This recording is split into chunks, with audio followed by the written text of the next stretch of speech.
Action! No, Patrick, ha?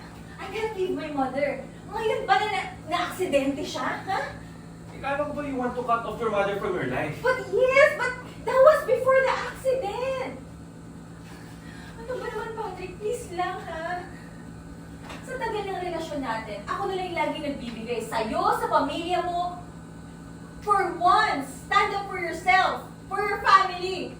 Na sana kami naman yung piliin mo, hindi yung gusto ng nanay mo. Huwag mo ang lasungin ang pag-uutak ng anak ko. If you don't wanna come, then don't.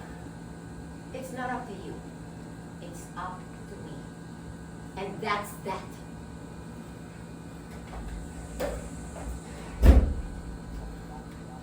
And then reaction yan, reaction.